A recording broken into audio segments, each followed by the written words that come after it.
What's up guys, it's your boy Scarver back with another really cool video. Today I'm going to be delving deep into the world of Star Wars Masters of Teras. Now this is a PS1 game, so pretty old. I think it's about 1997, so older than I am.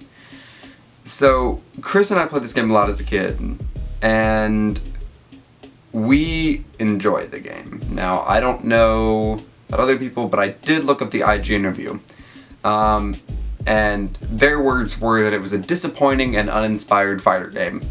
So, we're gonna find out if they were being too harsh on the game, or if they were being factual. Most likely they were being factual, but let's just go for it anyways. I'll see y'all in there.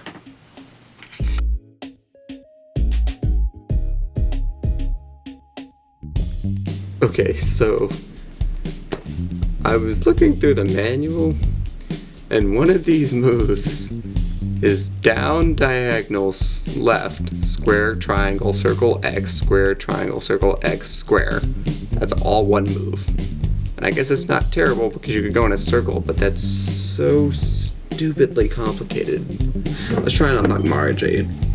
So L1, L2, R1. While entering team mode.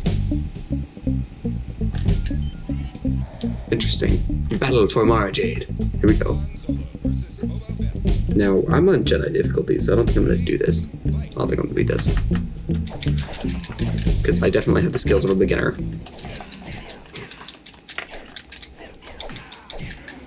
I dare say I don't even have the skills of a beginner, and I just am awful at the game.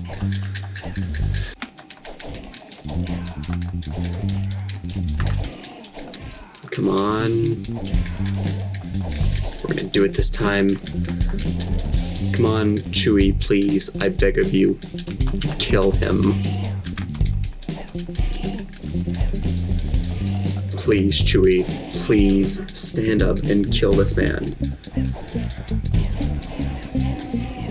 Chewie, I hate you. Oh my gosh.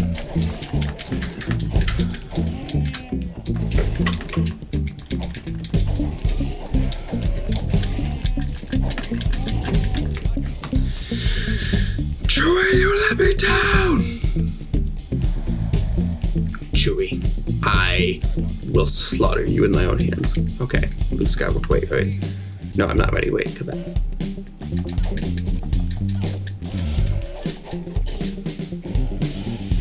What the heck?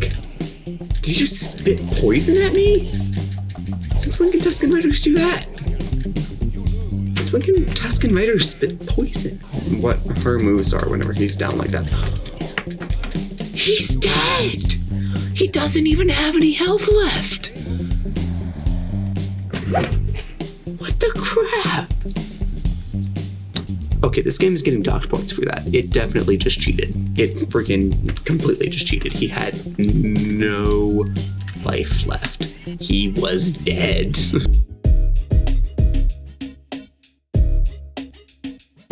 Okay, so I wanted to start by talking about the maps. First up is the Tusken Village. Now this one is probably somewhere close to second on the size of the stage that you're actually playing on. It's pretty big, but it's not nearly as big as the Carbon Freeze Chamber. The main thing in the background is that there's several 3D modeled Tusken Raider villages. I thought it was quite interesting because these are actually carved out of rock, which aren't usually what Tusken Raider villages are made out of. They're usually tents.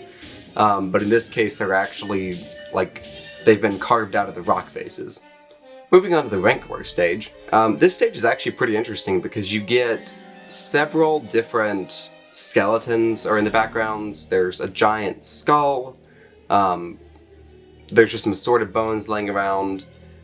Definitely the key thing on this stage is there's a small cage where the Rancor is hiding behind it. And you can see his face moving a little bit, just kind of sitting there staring into the camera. Moving to the throne room, we notice a couple of interesting things. There's 2 thrones for some reason. They must have looped the skybox. So basically you have, the thrones are mirrored. There's one on one side and one on the other. I don't really know why they would have done that, but they did. So most of the stages didn't have a whole lot to talk about, so what I decided to do instead was to just kind of show a little bit of a montage to show their key features, any, major objects that are in the background, and to definitely play a little bit of their soundtrack so you guys could hear it.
I better be getting paid for this.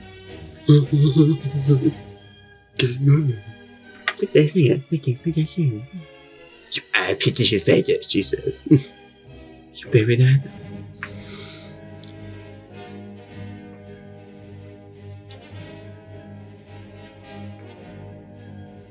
Tyler, you're gonna do it this time. You're gonna do it this time? You better get that pay for this. Dumb poopy face, take that. Look at Chewbacca with those polygonal legs. Game over. Like that. That right there. That little spinny thing where he just like does moves constantly. You can't beat him. Chewbacca. You just do your power move. Just do your power move. That's all he had to do. I was telling him to do it. These button controls suck. That's really the issue. I beg you being paid for this. Okay, game over.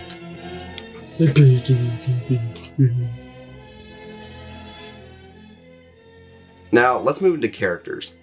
So, Arden Lin, the key character from this game, the one who basically sparked this whole plot, is pretty interesting design. She actually has an ancient battle droid arm cannon as her main weapon.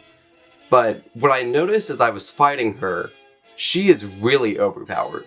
A lot of her moves will knock you down and keep you on the ground, or they'll bunch you across the stage. So it seems like they really tried to amp up how good she was so that people would like her, because the only other thing we know about her is her character ending for playing arcade mode, which just says, "The galaxy is yours," which just shows her standing over a sandy rock face, looking into the camera menacingly. So I guess that means she took over, but I don't really know. That doesn't seem to signify to me that she's winning. It more seems like she's an outcast, but who knows. Now, Han's alternate costume is pretty interesting. His original costume is his costume from episode 4, but his new costume is the one from episode 6, so they do have quite a bit of variation between the two.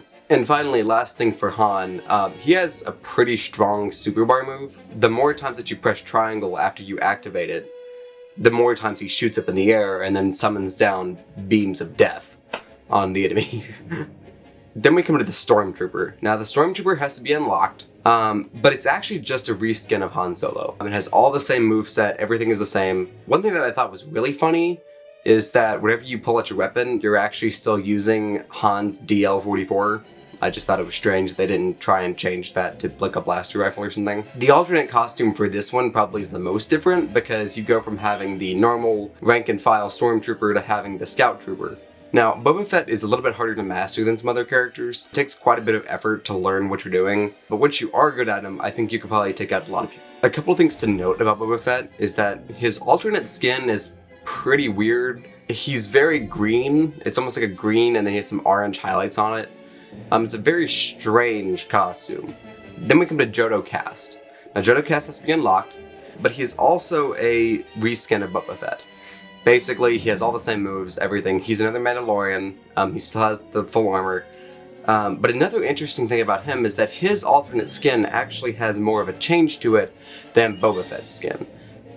It actually appears to be a different model rather than just like a more saturated, green, nasty looking outfit like Boba Fett's was.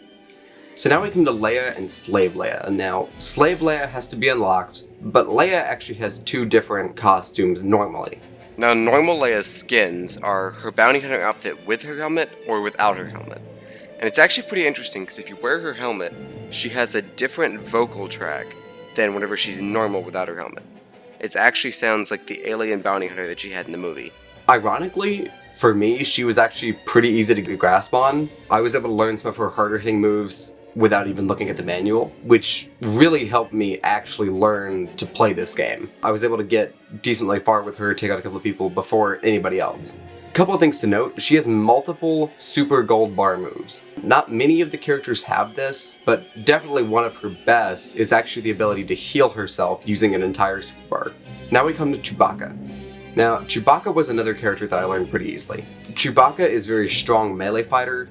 He has the ability to knock people up in the air, knock them down. Overall, he's pretty decent. You can get a lot of damage in.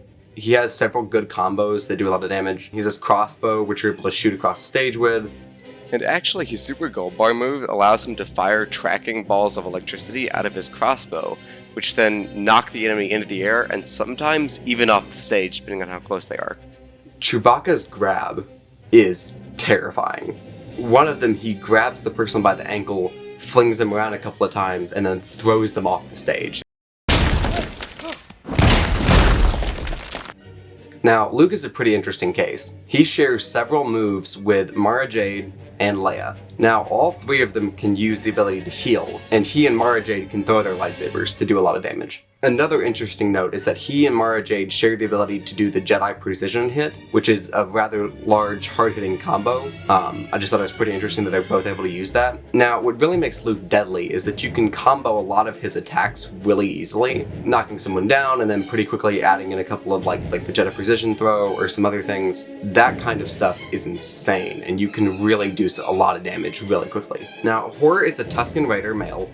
He is actually the student of Arden Lin. Now, Hor is pretty insane to fight.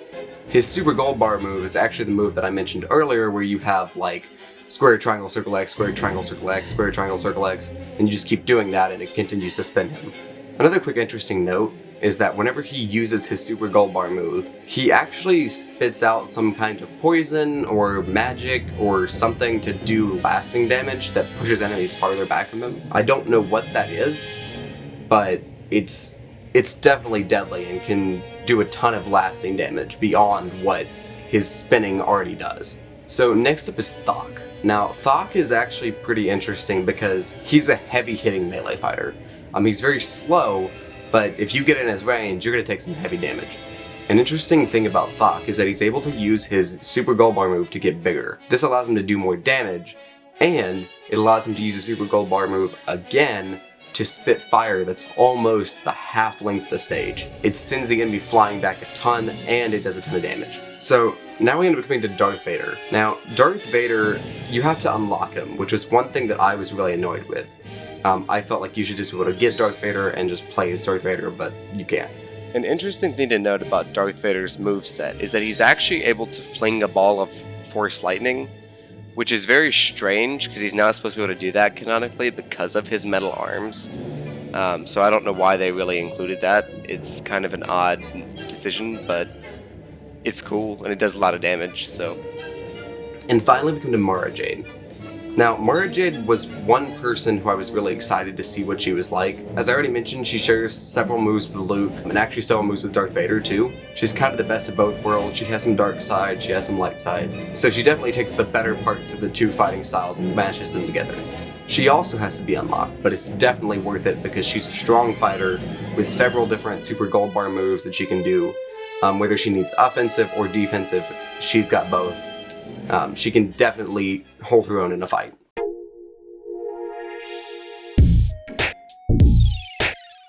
My real question is, was IGN's review talking about it being uninspired? Is it true? I mean, partially. I would say I partially agree with it. A lot of the stages aren't that interesting. They're not enduring like Dark Forces and Shadows of the Empire and like other really cool Star Wars games that are very unique. The characters, like the actual like combat, I feel like if you have like the lightsaber-esque fighters, those people seem to have more of a like advantage over like the ranged attack people, because basically their attacks do way more damage compared to like the gun. The gun does a tiny amount of damage. They tried to dissociate Star Wars from Star Wars in a way to me. I feel like a lot of Star Wars is the fantasy story. There's a story there. I don't think Star Wars has its sheen whenever there's no background, whenever there's no interesting thing to tell about it. I think that's really one of its major downfalls, is just not having a clear, concise story. If it had that, I think it would actually be a pretty good game. It's just the fact that they didn't take the time to write anything for it. Well guys, I think it's been a wonderful day making this video. It's been about 2 weeks since I started making this video. I'm finally glad to hopefully be releasing this soon. Hopefully. If you guys like this video, I really hope that you have. Please give it a like. If you didn't, I would appreciate giving it a dislike so that I know that you didn't like it. If you haven't already, please subscribe. Ding that little bell, and you will definitely see me ruining more video games from my childhood. Sometime, because I like to do it. I will see y'all later. Bye-bye!